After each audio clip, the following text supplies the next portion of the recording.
சீனாவுக்கு ஒரே ஒரு பிடி என்று சொன்னால் அது அன்றகுமார் ரசாயனாக்காவுத்தான் இருக்க வேண்டும். ரணில் ஒரு அமெரிக்காவினுடைய ஒருவராக கருதப்பட்டவர். அன்றகுமார் திசாநாயக்கா ஆட்சிக்கு வந்தால் அவருக்கும் ஒரு வெளிநாட்டு செலவாணி தொடர்பான ஒரு பாரிய பிரச்சனையை அவர் சந்திக்க வேண்டியிருக்கும். பாரிய நெருக்கடியை கூட சந்திக்க வேண்டியிருக்கு. அந்த நிலையில இப்ப சீனா இவருக்கு உதவி செய்யுமா? அந்த தேர்தல் விஞ்ஞாபனத்தை அடிப்படையாக வைத்துத்தான் ஒவ்வொரு கட்சிகளும் தங்களுடைய பரப்புரையை செய்யும். அப்ப அதை எவ்வளவு தூரம் மக்கள் நம்புகிறார்கள் அல்லது மக்கள் முட்டாளாக்கப்படுகின்றார்கள் என்பதை வைத்துத்தான் தேர்தல் முடிவுகள் அமையும். தமிழ் தேசிய உணர்வு கொண்டவர்கள் அன்றகுமார் ரசாநாயக்கோ ஆதரிக்க மாட்டார்கள் என்பதை நிச்சயமாக சொல்லலாம். மற்றது சுமந்திரன் சஜித்துக்கு ஆதரவு தெரிவித்த பின்னர் பல தமிழ் மக்கள் சஜித்துக்கு எதிராக திரும்புவதற்கான வாய்ப்பு தான் அதிகம். அதை தடுப்பதற்காக இந்த விமானங்களை பெருமளவில் ஒரு இடத்தில் நிறுத்தாமல் பல்வேறு இடங்களை நிறுத்திவிட்டு அண்மையில் உள்ள பெருந்தெருவில கொண்டே அதை ஓடச் செய்து அங்கிருந்து பறந்து செய்வதால் இந்த பயிற்சியினுடைய முக்கிய நோக்கமாகும்.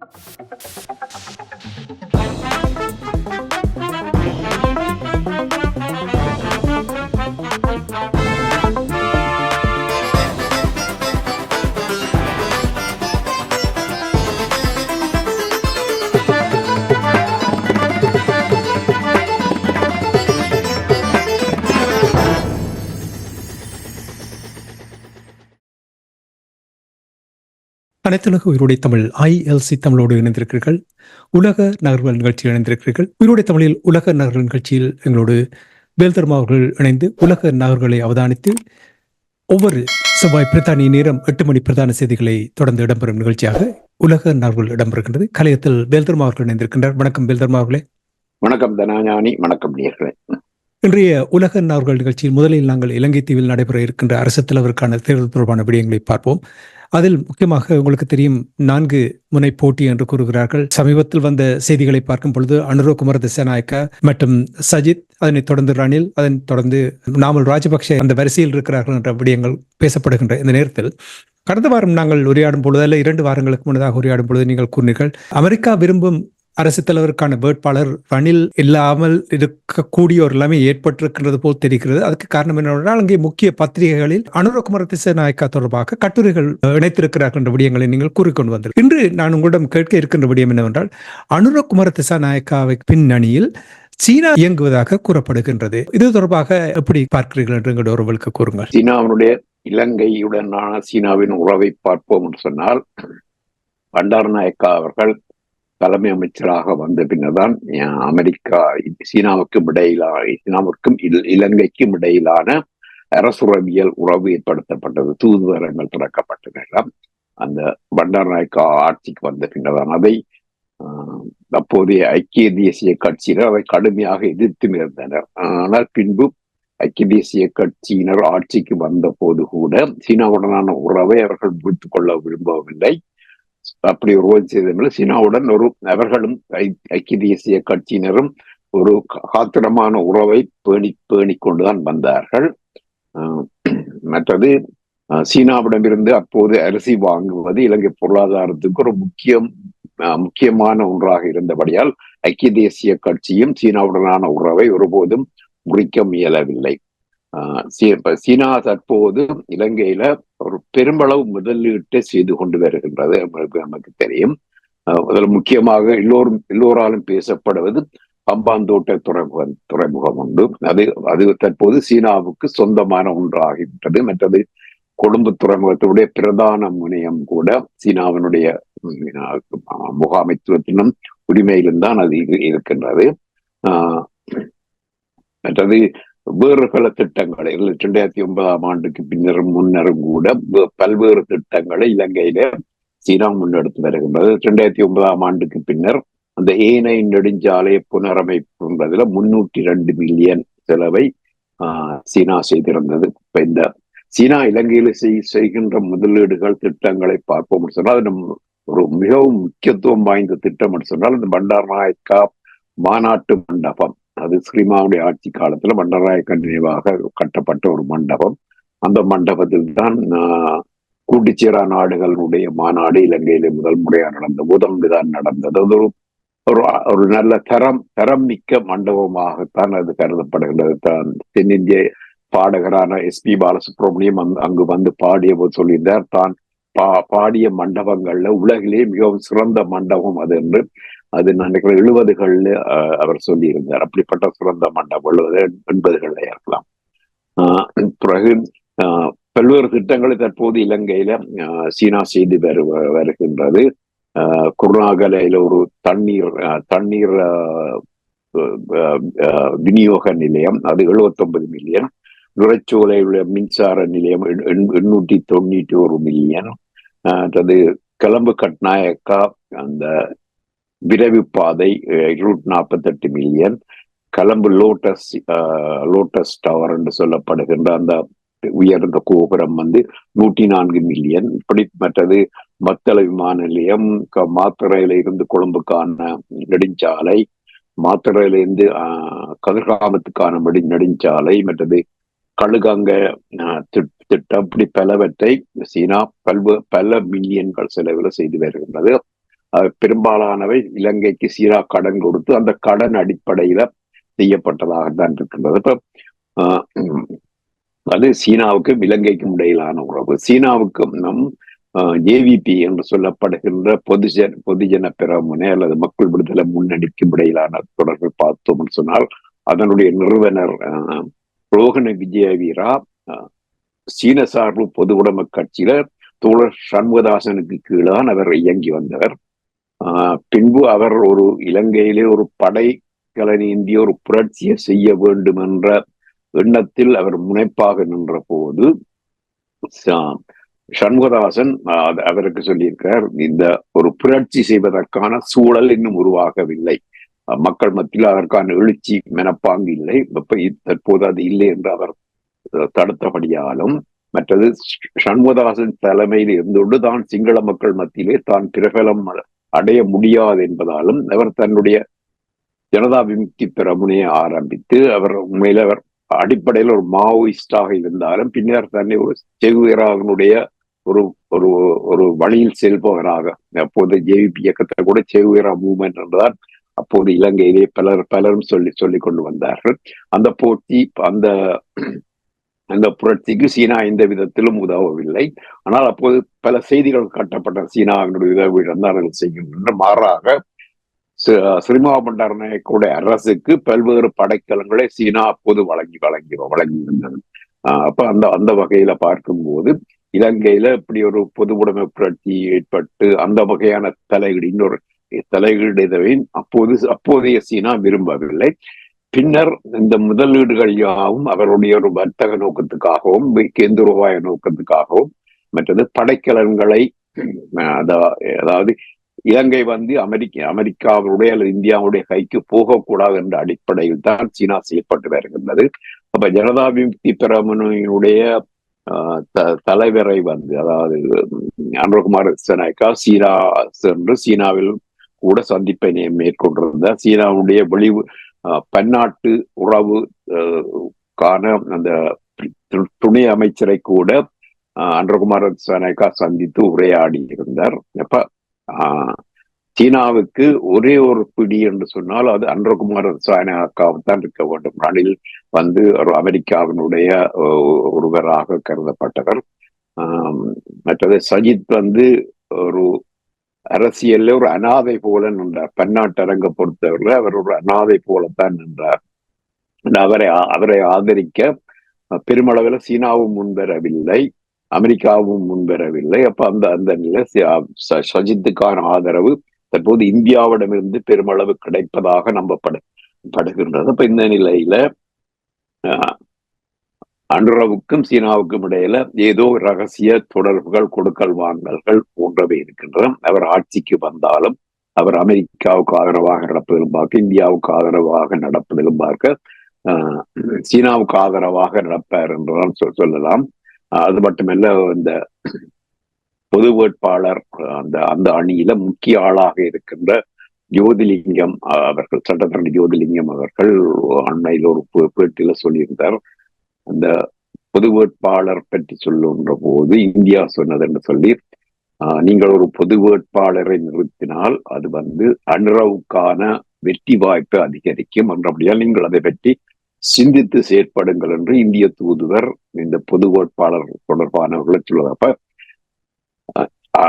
இந்தியா அனுரா வெல்லுவதை விரும்பவில்லை. அப்ப இந்தியா ஏன் அனுரா வெல்வதை விரும்பவில்லை என்றால் அவர் ஒரு சீனாவினுடைய ஒரு ஆளாக இருக்கலாம் என்று. அப்ப சீனா தற்போது பகிரங்கமாக எந்த ஒரு நிதி உதவியோ அல்லது தார்மீக உதவியோ அல்லது சித்தாந்த உதவியோ எதையுமோ அனுரகுமார திசாநாயக்காவுக்கு செய்வதாக தெரியவில்லை. அனுரகுமார திசாநாயக்காவும் சீனா தொடர்பாக சீனாவுக்கு தான் ஆதரவு என்பது போல எந்த ஒரு கருத்தையும் முன்வைக்கவில்லை.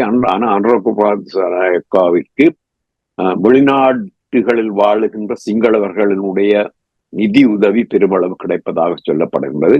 அது வெளிநாடு வாழுகின்ற சிங்கள பொதுமக்களால் வழங்கப்படுகின்றதா அல்லது வேறு மேற்கு நாடுகளினுடைய அரசுகள் அல்லது உளவு நிறுவனங்கள் அவருக்கு வழங்குகின்றா என்ற உண்மை எங்களால் அறிய முடியாமல் இருக்கின்றது.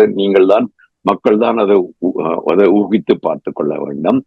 என்று சொன்னால் அமெரிக்கா அனுரகுமார திசாநாயக்க வளர்ச்சியை நன்கு அவதானித்துக் கொண்டிருக்கும். இப்ப தப்பித்தவரை அவர் ஆட்சிக்கு வந்தால் அவரை தனது கைக்கு தான் வைத்திருக்க வேண்டும் நினைப்பது. மற்ற அனுரகுமார திசாநாயக்காவும் இந்த IMF என்று சொல்லப்படுகின்ற பன்னாட்டு நாணய நிதியத்துடனான அந்த உடன்படிக்கைகளை ரத்து செய்வேன் என்றோ அப்படி என்று உதவும் சொல்லவில்லை.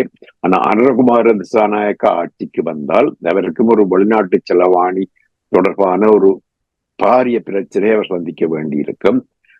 பாரிய நெருக்கடியை கூட சந்திக்க வேண்டியிருக்கு. அந்த நிலையில இப்ப சீனா இவருக்கு உதவி செய்யுமா என்ற கேள்வியை பார்க்கின்ற போது 2009ஆம் ஆண்டு கோவிட் தொற்று நோய்க்கு முன்னர் சீனா இலங்கையில பெருமளவு முதலீடுகளை செய்ததை நாங்கள் ஏற்கனவே பார்த்தோம்.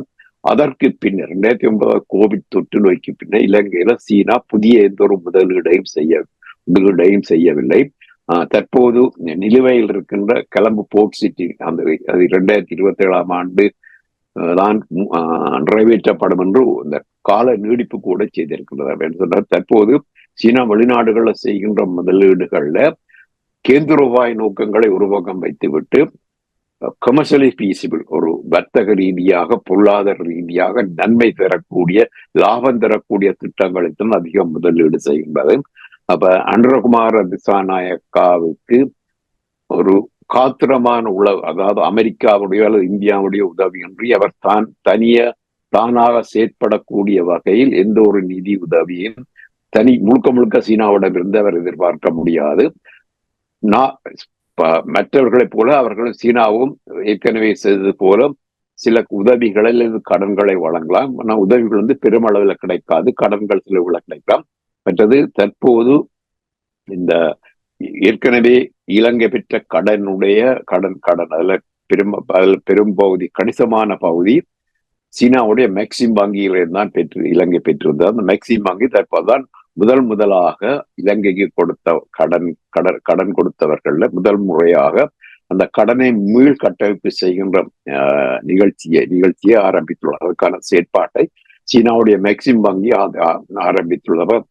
தேர்தலுக்கு பின்னரான நிகழ்வுகளுக்கான தயாரிப்பு வேலையில் சீனா இறங்கியுள்ளது. அப்ப தேர்தலுக்கு பின்னர் புதிதாக ஆட்சிக்கு வருவரை தன்வசம் வைத்திருப்பதற்கு ஏதாவது உதவிகளை சீனா செய்தே ஆக வேண்டும். அப்ப அந்த உதவி ரணில் வந்தாலும் கிடைக்கும், சஜித் வந்தாலும் கிடைக்கும், அனுர வந்தாலும் கிடைக்கும். அனுரவுக்கு இவர்கள் நிதி உதவி வழங்குவதற்கான வாய்ப்புகள் உண்டு. தமிழ் தேசிய விசுவாசிகளை பொறுத்த மட்டில் மண்ணிலும் சரி புலத்திலும் சரி அனுர வந்தா என்ன, ரணில் வந்தா என்ன, சஜித் வந்தா என்ன, ராஜபக்ஷாக்கள் வந்தா என்ன, 75 ஆண்டுகளாக என்ன நடந்ததோ அதிலிருந்து எந்த ஒரு மாற்றமும் பெறப்போவதில்லை.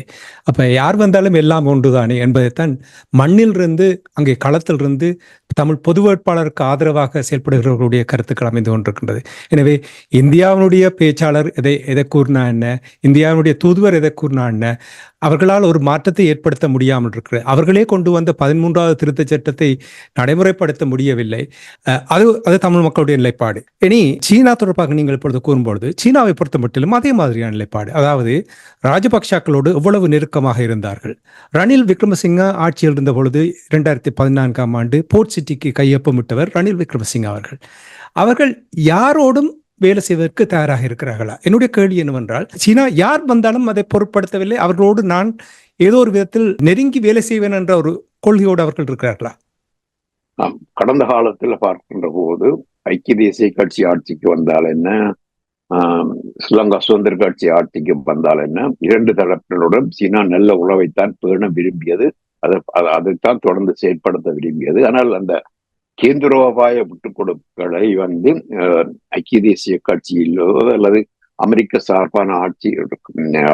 சார்பானவர்கள் ஆட்சிக்கு வரும்போதோ சீனா அதை பெரிதாக எதிர்பார்ப்பதில்லை. எனக்கு தெரியும், ஏற்கனவே சொன்னது போல சீனாவுடன் ஒரு அரசுறவியல் ஏற்படுவதை கூட அப்போதைய ஐக்கிய தேசிய கட்சியினர் எதிர்த்திருந்தார்கள். அதற்கு பின்னர் அவர்களுடைய கொள்கை மாறியிருந்தது. மற்ற தமிழ் மக்களுடைய வாக்களிப்பை செய்வதாக என்று சொன்னால், எந்த ஒரு அரசியல்வாதியாவது தங்களுடைய தேர்தல் விஞ்ஞாபனத்தில் நாங்கள் இந்த மகாவம்சத்தை மறுதளிக்கிறோம், அந்த மகாவம்சத்தால் தான் இந்த இலங்கையுடைய இன்றைய நிலைக்கு காரணம், தேசிய ஒற்றுமையிலே பொருளாதார சீரழி, இந்த இரண்டுக்கும் காரணம் அந்த மகாவம்ச மனப்பான்மைதான் என்று யாராவது தங்களுடைய தேர்தல் விஞ்ஞாபனத்தில் அதை ஒரு வாக்குறுதியாக கொடுப்பார்கள் என்றால் அவர்களை பற்றித்தான் நாங்கள் சிந்திக்கலாம். ஒழிய இந்த மகாவம்ச மனப்பான்மையுடன் இருக்கின்ற எந்த ஒரு அரசியல்வாதியின் பின்னாலும் தமிழ் மக்கள் போக முடியாது, போகவும் கூடாது. அந்த ஒரே ஒரு உங்களுடைய அந்த கூற்றே ஆதாரமாக இருக்கிறது. தமிழ் மக்கள் அந்த நாட்டில் எந்த சிங்கள தலைவராக வந்தாலும் எந்த ஒரு விதத்திலும் பிரயோசனம் இல்லை என்றால் நீங்கள் கூறியதுதான் சரி. மகாவம்சம் அவர்களை அகற்றி விட்டியவர்களால் ஒன்றுமே செய்ய முடியாது. அவர்கள் சொல்லுகின்ற பாணியில் தான் செயல்படுவார்கள். இல்லை என்றால் உங்களுக்கு தெரியும் தானே என்ன நடந்தது SWRD பண்டார் நாயக்காவுக்கு.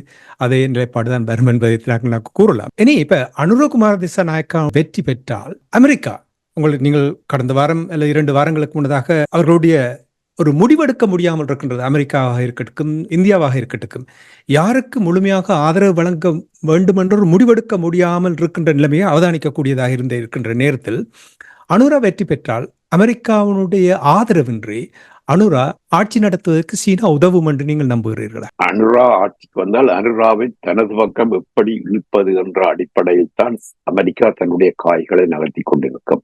அது குறிப்பாக அந்த IMF லோன் மூலமாகவும், மற்றது இலங்கையினுடைய அதாவது அனுரகுமார திசாநாயக்கா முரண்டு பிடித்தாராயின் இலங்கையினுடைய நாணயத்துடைய பெறுமதியை வீழ்ச்சி அடைய செய்யக்கூடிய நகர்வுகளை, அதாவது சொல்வார்கள் நாணய போர் என்று சொல்வார்கள், அந்த போரை இலங்கைக்கு எதிராக தொடுத்து இலங்கையுடைய ரூபாவை வீழ்ச்சி அடைய செய்வதன் மூலம் அனுரகுமார திசாநாயக்காவை அமெரிக்கா தன்வசம் சரணடைய செய்யும். இதைத்தான் கோத்தபாயாவுடைய ஆட்சிக்கும் செய்தார்கள். சீனா உதவி செய்யும், அனுரகுமார திசாநாயக்காவுக்கு உதவி செய்யும். ஆனால் ஒரு குறிப்பிட்ட அளவுக்கு மேல சீனா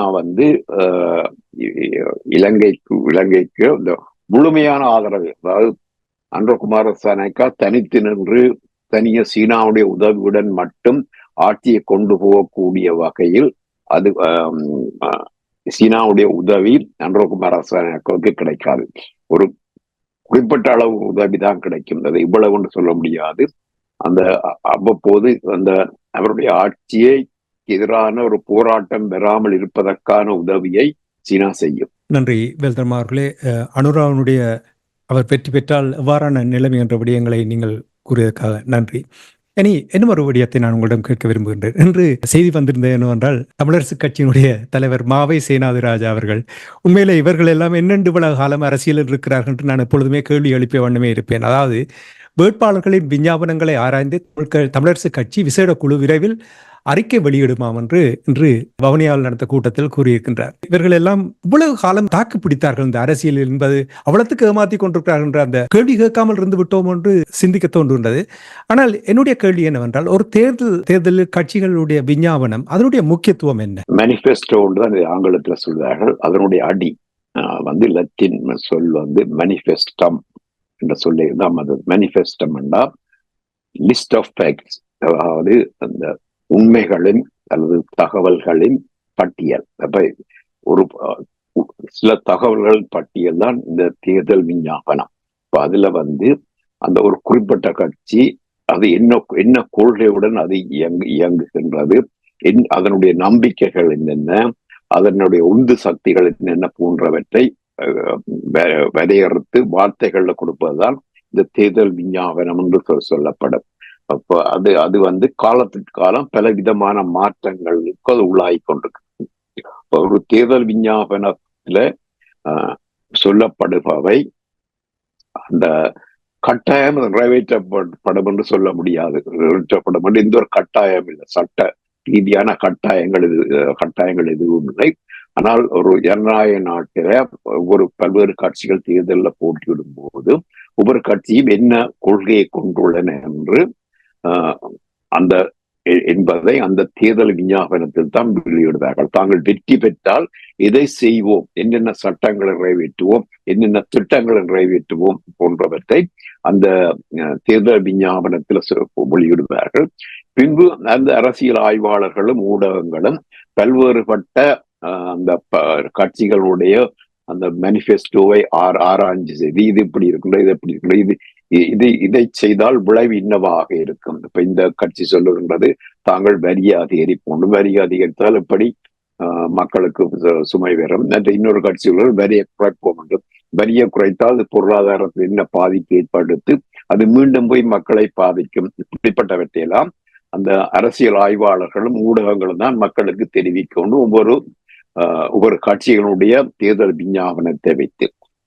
பிரித்தானியாவில இந்த தேர்தல் விஞ்ஞாபனத்துக்கு என்று ஒரு சட்ட ரீதியான ஒரு மரபொழுங்கு இருக்கிறது. பிரித்தானியாவில் நமக்கு தெரியும், எல்லாத்தையும் ஒரு மரபொழுங்கும் ஒரு கன்வென்ஷன் அடிப்படையில் தான் அங்கு எல்லாம் நடக்கும். இப்ப பிரித்தானியாவில் 2 சபைகள் உள்ளன. பிரித்தானிய நாடாளுமன்றத்துல 2 சபைகள் உள்ளன. ஒன்று ஹவுஸ் ஆஃப் காமன்ஸ் என்று சொல்லப்படுகின்ற மக்களவை, மற்றது பிரபுக்கள் சபை, ஹவுஸ் ஆஃப் லோர்ட்ஸ். இப்ப நீண்ட காலமாக இந்த ஹவுஸ் ஆஃப் லோர்ட்ஸ் கன்சர்வேட்டிவ் கட்சியுடைய ஆதிக்கத்தில் இருந்தது. அவ்வப்போது ஹவுஸ் ஆஃப் காமன்ஸ்ல தொழிற்கட்சி தேர்தலில் வெற்றி பெற்று வருகின்ற போது கட்சி நிறைவேற்றுகின்ற சட்டங்களை, முன்வைக்கின்ற சட்டங்களை ஹவுஸ் ஆஃப் காமன்ஸில் நிறைவேற்றி பின்பு ஹவுஸ் ஆஃப் லோர்ட்ஸுக்கு போன போது அங்கு கன்சர்வேட்டிவ் கட்சிகளை அதை தோற்கடித்து விடுவார்கள்.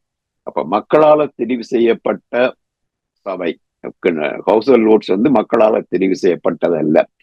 மக்களால் தெரிவு செய்யப்பட்ட ஒரு சபையினுடைய ஒரு சட்டத்தை மக்களால் தெரிவு செய்யப்படாத சபை முறியடிக்கின்றது. அது ஜனநாயகத்துக்கு மக்களாட்சிக்கு விரோதமானது என்று ஒரு பொதுவான கருத்து வந்த போது அப்போது ஹவுஸ் ஆஃப் லோர்ட்ஸ்ல இருந்த சோல்ஸ்பரி பிரபு என்பவர் அவர் என்ன சொன்னார், அவர் முன்வைத்த திட்டம் என்ன சொன்னால், ஒரு கட்சி ஒரு தேர்தல் விஞ்ஞாபனத்துல ஒரு குறிப்பிட்ட ஒன்றை அடிப்படையாக வைத்து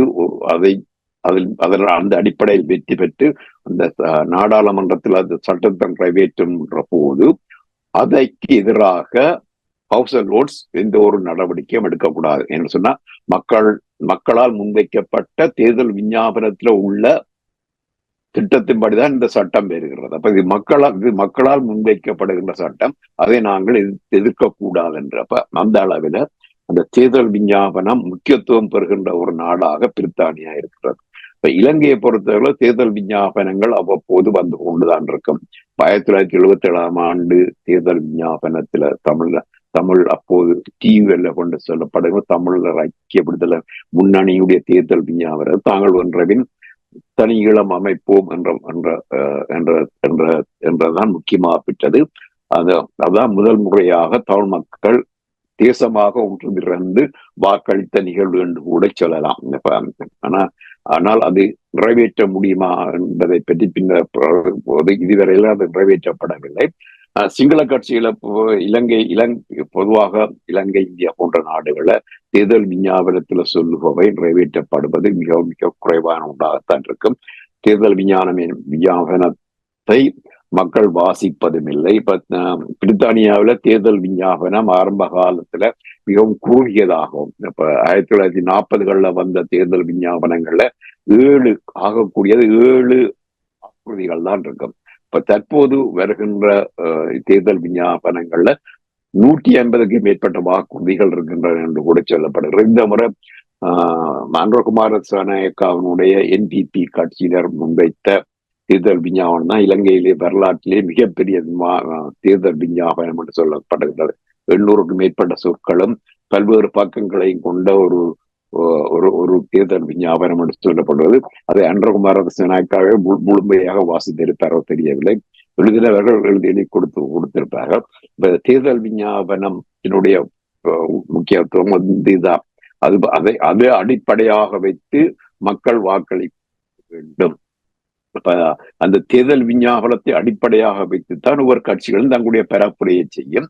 அப்ப அதை எவ்வளவு தூரம் மக்கள் நம்புகிறார்கள் அல்லது மக்கள் முட்டாளாக்கப்படுகின்றார்கள் என்பதை வைத்துத்தான் தேர்தல் முடிவுகள் அமையும். இப்ப நீங்கள் எலெக்ஷன் மேனிஃபெஸ்டோ என்று சொல்லும் பொழுது வாக்குறுதிகளை வழங்குவது, தேர்தல் விஞ்ஞாபனத்தினூடாக வாக்குறுதிகளை வழங்குவார்கள். நீங்கள் கூறினீர்கள் சமீப காலங்களில் வாசிப்பது குறைந்து விட்டது என்ற அதற்கு முக்கிய காரணங்களை வழங்குவார்கள். இவற்றை செய்வோம் என்று சொல்லுவார்கள். ஆனால் அதில் நீங்கள் கடைசியாக பார்த்தீர்கள் அவர்களுடைய அந்த காலகட்டம் முடிந்த பின்பு 5 ஆண்டுகளில் 40-50% கூட அவர்கள் நிறைவேற்றி இருக்க மாட்டார்கள். அதனால்தான் பிரித்தானியாவில் அவ்வாறான நிலைமை. அதே மாதிரி நீங்கள் இலங்கை தீவை எடுத்தீர்கள் என்றால் அதை ஆகலும் மோசமா இருக்கும். தலையை சுத்தி கொண்டு போய் விடுவார்கள். அப்ப அதில் எந்த ஒரு பிரயோசனம் இருக்க போவதில்லை. ஆனால் ஒன்று பார்த்த விடயத்தில் தமிழ் பொது வேட்பாளருடைய தேர்தல் விஞ்ஞாபனத்தில் மக்கள் எதிர்நோக்குகின்ற பிரச்சனைகளை நிறைவேற்றி அங்கே கூறியிருக்கிறார்கள். அதாவது காணி அபகரிப்பது தொடர்பாக, தொடர்ச்சியாக திருவண்ணாமலையில் காணிகள் அபகரிப்பது தொடர்பாக, திட்டமிட்டு குடியேற்றம் செய்வது தொடர்பாக, படை அணிகள் அங்கே இருப்பது தொடர்பாக நிறைய விடயங்கள் பேசப்பட்டிருக்கின்றன. குறிப்பாக நீங்கள் பார்த்தீங்கன்னா மேனிஃபெஸ்டோவில் வந்து நிறைவேற்றக்கூடிய விடயங்களை தான் போடுவார்கள். இப்பொழுது எல்லாமே மாயையைத்தான் உருவாக்குவதற்காக இந்த மேனிஃபெஸ்டோக்களை உருவாக்குகிறார்கள் போல் தெரிகின்றது. பொறுத்திருந்து பார்ப்போம். இந்த தேர்தல் விஞ்ஞாபனத்தில் கொடுக்கின்ற விடயங்கள், குறிப்பாக அனுரகுமார திசாநாயக்கா ஆட்சிக்கு வருவாராக இருந்தால் முதல் தடவையாக அவர் ஆட்சிக்கு வரப்போவார். எவ்வாறு அவர் அதை கையாளப் போகிறார் என்பதை நாங்கள் பார்ப்போம். ஆனால் அதற்கிடையில் ஏற்கனவே இங்கே கூறுகிறார்கள், சில வேளையில் அங்கே ரணிலுக்கு ஏற்கனவே பெட்டிகள் எல்லாம் தயாராக இருக்கிறது, மாற்றி விடுவதற்காக ரணிலை எப்படியாவது வெற்றி பெற வைக்க வேண்டும் என்று தோடு வேலை செய்கிறார் என்ற விடயங்கள் கேள்விப்பட்டிருக்கிறோம். பொறுத்திருந்து பார்ப்போம் என்ன நடக்கப் போகிறது என்று சொல்லி. இனி இப்பொழுது அந்த தேர்தலில் யார் முன்னிலையில் நிற்கிறார்கள் என்று ஏதாவது அறியக்கூடிய இருந்ததா? அனுரகுமார திசாநாயக்காவா அல்லது சஜித்தா, ரணில் விக்ரமசிங்கவா, ராஜபக்ஷ என்றால் சமீபத்தில் கூறினார்கள் ரணில் விக்ரமசிங்க 4 அமைச்சர்களை பதவி நீக்கம் செய்தார் என்றால் அவர் ராஜபக்ஷாக்களுக்கு ஆதரவு வழங்குவதற்காக என்று. இன்று வந்த செய்தியை பார்க்கும் பொழுது 90க்கும் மேற்பட்ட உறுப்பினர்கள் தயாராக இருக்கிறார்கள் நாட்டை விட்டு ஓடுவதற்காக என்று எல்லாம் கூறுகிறார்கள். யார் வெற்றி பெறுவதற்கான வாய்ப்புகள் அதிகமாக இருக்கிறது? சிங்கள மக்களை பொறுத்தவரையில சஜித்துக்கு இருந்த ஆதரவு தொடர்ந்து அப்படியே இருந்து கொண்டிருக்கின்றது. அது பெருமளவான அதிகரிப்பு அங்கு இல்லை என்றுதான் சொல்ல வேண்டும். மற்ற பல கட்சி தாவிகளுடைய பிரச்சனைகள் இருக்கின்றது. பணப்பாய்ச்சல் கூட அந்த இதில் சம்பந்தப்பட்ட 3 நாடுகளிலிருந்து வருகின்ற பணப்பாய்ச்சல்கள் கூட இந்த கட்சிகளுக்கு இடையிலான உறுப்பினர்கள் பாய்ச்சலும் அதிகரித்துக் கொண்டே இருக்கின்றது. சஜித்தை பொறுத்தவரையில அவருக்கென்று ஒரு உறுதியான தளம் இருக்கின்றது கிராமப்புறங்கள்ல. மற்றது கொழும்பினுடைய அந்த புறநகர் பகுதிகள் அவருக்கு உறுதியான தளம் இருக்கின்றது. இப்ப மனோ கணேசனுடைய ஆதரவு வந்து கொழும்பு புறநகர் பகுதிகளில் அவருக்குள்ள ஆதரவு அதிகரிக்கின்றது. மற்றது சில அந்த கோவிட் காலத்துல அந்த ஜனாசா எரிப்பு தொடர்பாக அதிருப்தி அடைந்த இஸ்லாமியர்கள் பலர் சஜித்துக்கு ஆதரவாகவும், அதே வேளை இந்த இந்த 2 மாறி ஆட்சிக்கு வந்த சிங்கள கட்சிகள் எல்லாம் இஸ்லாமிய விரோத கட்சிகளாக மாறிவிட்டன என்று அதிருப்தி அடைந்த பல சிங்களவர்களும், அதில் குறிப்பாக இளைஞர்களும் அனுரகுமார திசாநாயக்கு ஆதரவாக போகின்றார்கள் என்று சொல்லப்படுகின்றது. மலையக மக்கள் மத்தியிலே 15 விழுக்காட்டுக்கும் அதிகமான ஆதரவு அனுரகுமார திசாநாயக்காவுக்கு இருக்கிறதா சொல்லப்படுகிறது. அனுரகுமார திசாநாயக்காவுக்கான ஆதரவு வளர்ந்து கொண்டே இருக்கின்றது. ஆனால் அவருடைய 3 விழுக்காடு வாக்கு வங்கி 50 விழுக்காடு வாக்கு வங்கியாக அதிகரித்து விட்டதா இல்லை என்பதை சரியாக அறிய முடியாமல் இருக்கின்றது. மற்றது ரணிலுடைய ஆதரவு அதாவது வெளித்தூண்டல்களால், ரணில் மீது உள்ள விருப்பத்தாலோ அல்லது கொள்கை மீது உள்ள விருப்பத்தாலோ அல்ல, அந்த வெளி நாட்டு சக்திகளுடைய உந்துதல்களாலும் அவருக்கு கிடைக்கின்ற வெளிநாட்டு உதவிகளாலும் அவருடைய கட்சி நோக்கி மற்றவர்கள் தாவுகின்ற அடிப்படையில் தான் அவருடைய செல்வாக்கு அதிகரித்துக் கொண்டே போகின்றது. தமிழ் மக்களை பொறுத்தவரையில இப்ப இந்த பொது வேட்பாளர் அந்த அந்த அணியில் இருந்த ஒருவர் கூட மேல சொல்லியிருந்தார், மாற்றங்களை விரும்புகின்ற சில தமிழ் இளைஞர்கள் அன்றகுமார திசாநாயக்கா விரும்புகிறார் என்று. அது உண்மையாக இருக்கலாம். ஆனால் அந்த தமிழ் தேசிய உணர்வு கொண்டவர்கள் அன்றகுமார திசாநாயக்காவை ஆதரிக்க மாட்டார்கள் என்பதை நிச்சயமாக சொல்லலாம். மற்றது சுமந்திரன் சஜித்துக்கு ஆதரவு தெரிவித்த பின்னர் பல தமிழ் மக்கள் சஜித்துக்கு எதிராக திரும்புவதற்கான வாய்ப்பு தான் அதிகம். சொன்னா சுமந்திரன் மீது பல தமிழ் தேசிய உணர்வாளர்களும் பல தமிழரசுவாதிகள் கூட ஒரு கடுமையான எதிர்ப்பு நிலைப்பாட்டில் இருக்கின்றார்கள்.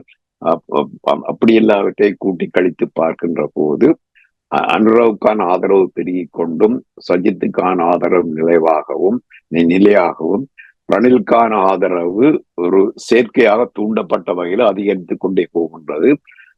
அப்ப தேர்தல் ஆணையகமே 2வது வாக்கு எண்ணிக்கைக்கு தயாராக இருக்கின்றது.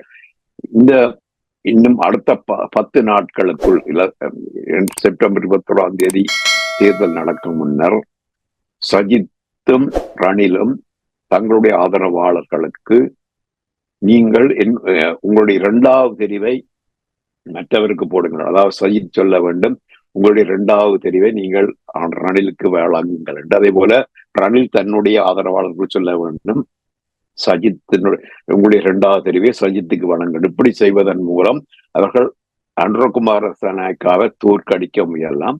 இதற்கான நகர்வுகள் திரைமறைவில் நடந்து கொண்டிருக்கின்றது போல அறியக்கூடியதா இருக்கின்றது. அது எந்த அளவு தூரம் வெற்றி பெறும் என்பதை இப்போது சொல்ல முடியவில்லை. இவர்கள் அப்படியே ஒன்று நடக்க முடியாமலே போகலாம். ஆனால் 2வது தெரிவுக்கு போகின்ற வளமை எங்கள் நாட்டு மக்களிடம் இல்லை என்று பலர் சொல்லுகின்றார்கள். சில கொழும்பு வாசிகள் அப்படி அதை அதாவது அதை பற்றி இந்த 2வது வாக்கு தெரிவை பற்றி சரியாக அறிந்தவர்கள் போகின்றார்கள். 2வது தெரிவு வாக்குக்கு மக்களை நீங்கள் அவர்கள் தூண்டும் போது அல்லது மக்கள் மத்தியிலே அது ஒரு வேண்டுகோளாக விடுக்கும் போது பல வாக்குகள் செல்லுபடியாமல் போவதற்கும் வாய்ப்பு உண்டு. சில அந்த சரியான முறையில அந்த புள்ளடி விடாமல் 1, 2, 3 போட வேண்டும், அல்லது புள்ளடியை போட்டு 1, 2, 3 போட்டால் அது செல்லுபடியற்றதாக அப்படிப்பட்ட சிக்கல்கள் இருக்கின்றன. மற்றது பல வாக்குக்கு போக வாக்களிக்க போக விருப்பமில்லாத பல மக்கள் இலங்கை முழுவதும் இருக்கின்றார்கள். அவர்களை வாக்களிக்க செய்வதற்கு இந்த கட்சிகள் சரியான வகையில முயல்கின்றது பார்த்துத்தான் செய்ய முடியும். நிச்சயமாக நாங்கள் இன்னும் 2 வாரங்கள் இருக்கின்றது. அது தொடர்பாக அடுத்தடுத்த வாரங்களிலும் நாங்கள் பார்க்கலாம். நிகழ்ச்சி என்று கொண்டு வர வேண்டும். நிறைவாக உங்களுக்கு தெரியும், ஒரு சர்வதேச நாடுகளில் போர் என்று வந்தால் நாட்டுக்கு போர் விமானம் இல்லாமல் இந்த போரை கையாள முடியாது. இப்ப சமீபத்தில் கூட நீங்கள் கூறியிருந்தீர்கள் யுக்ரைனுக்கு வழங்கிய F-15 விமானம் தொடர்பாக நீங்கள் கூறினீர்கள். ஆனால் இன்று நான் உங்களிடம் கேட்கின்ற விடயம் என்னவென்றால் F-35 போர் விமானம், F-35 என்ற போர் விமானம் எப்படி விமான ஓடு பாதைகளை மாற்றி அமைக்கின்றன என்று உங்களால் கூற முடியுமா? இந்த F-35 போர் விமானத்துல உலகத்திலேயே உள்ள விமானங்கள்ல தற்போதுள்ள விமானங்கள்ல மிகச்சிறந்த விமானம் என்று சொல்லப்படுகின்றது.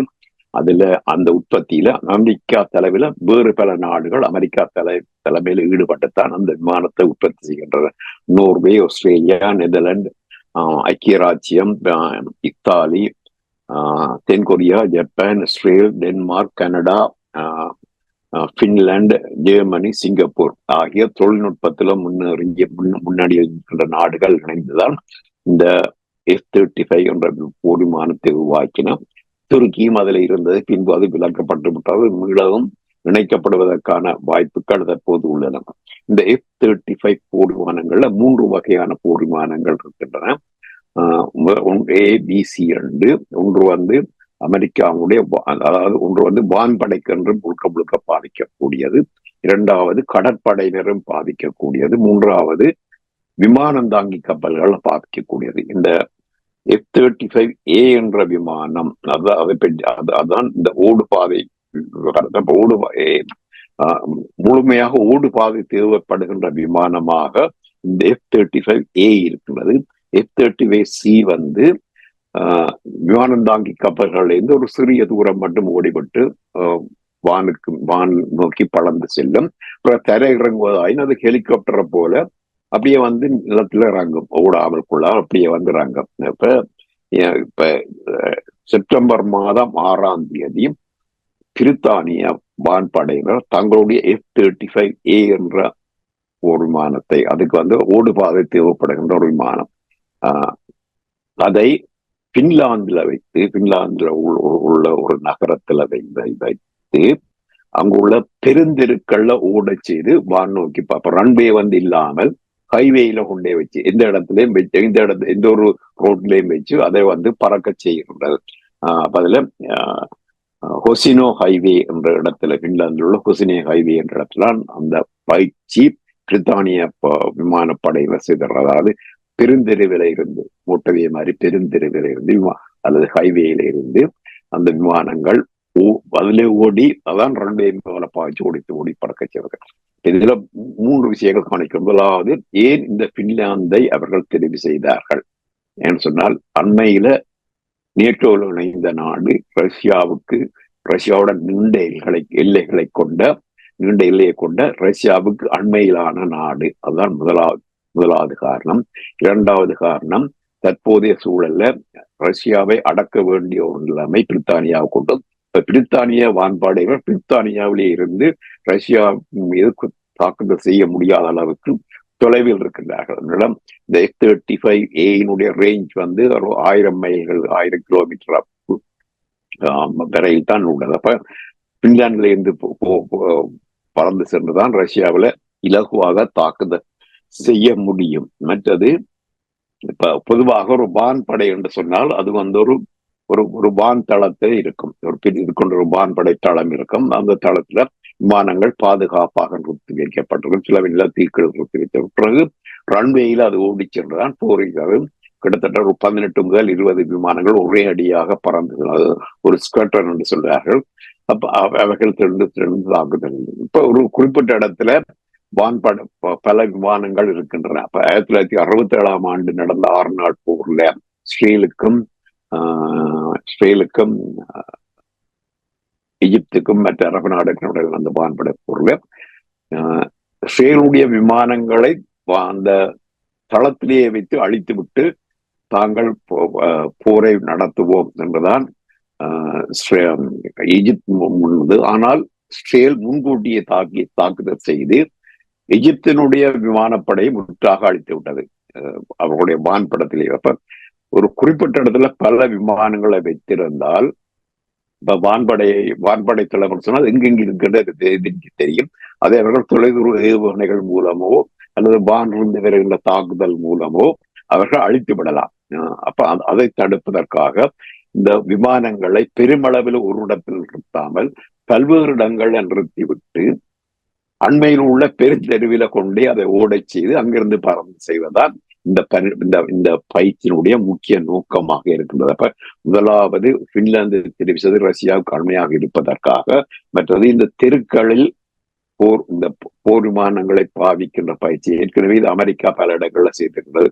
குவாம் தீவில கூட, சீனாவுக்கு அண்மையாக உள்ள குவாம் தீவில கூட அமெரிக்கா இந்த பல்வேறு பயிற்சிகளை செய்திருந்தது. இந்த பிரித்தானியா செய்வது இதுதான் முதல் தடவை. அதிலும் ஒரு ஐரோப்பிய நாடு ஒன்றில் இவர்கள் செய்வது இதுதான். இப்ப ரஷ்யாவை கட்டுப்படுத்துவதற்கு இந்த F-35 விமானங்கள் உள்ள ஒரு மிகச்சிறந்த தன்மை என்று சொன்னால் அது சொல்ல இன்ஃபர்மேஷன் ஃபியூஷன் என்றால் ஒரே அடியாக பல்வேறு நிலைகள்ல இருந்து தகவல்களை தன்னுடன் உள்ள உணர்விகள் மூலமும் ரடார்கள் மூலமும் அது தயாரிக்கிறது. இப்ப ஒரு குறிப்பிட்ட வான்பரப்புல அவர் பறந்து போகும் என்று சொன்னால் பல 100 மைல்கள் தொலைவில் உள்ள பல்வேறு படைக்கலங்கள், படைநிலைகள், ரடார்கள், ஏவுகணை தளங்கள் எல்லாவற்றையும் அது முதலே முன்கூட்டியே அறிந்து கொண்டு அந்த தகவல்கள் எல்லாம் ஒன்று சேர திரட்டி டேட்டா ப்ராசஸிங் செய்து அதற்கு எதிராக என்ன நடவடிக்கை எடுக்க வேண்டும் என்பதை தானாகவே முடிவு செய்யக்கூடிய விமானம் தான் இந்த F-35 விமானம். அப்ப இந்த நேட்டோ நாடுகளுக்கும் ரஷ்யா நாடுகளுக்கும் இடையிலான அந்த போட்டிகள் அதிகரிக்கின்றபடியால் தான் இந்த பின்லாந்துல வைத்து ரஷ்யாவுக்கு ஒரு சவால் விடும் வகையில இந்த போர் விமானம் பெருந்தெருவில இருந்து கிளந்தெழச் செய்து அப்புறம் பெருந்தெருவிலை தரையிறக்கி கொண்டு போகின்ற அந்த அந்த அந்த வழியை வகையிலான போர்ப்பயிற்சியை செய்துள்ளார்கள். சிறப்பு. இன்றைய உலக நகர்வு நிகழ்ச்சியில் இணைந்து நிறைய விடயங்களை உயிரோடை தமிழ் உறவுகளோடு பாய்ந்து கொண்டமைக்காக அன்பர்கள் சார்பாக நன்றியை கூறிக்கொண்டு மீண்டும் இன்னும் ஒரு உலக நகர்வு நிகழ்ச்சியில் இணைந்திருப்போம். அதுவரைக்கும் நன்றி, வணக்கம். பெல்தர்மா அவர்களே. நன்றி, வணக்கம்.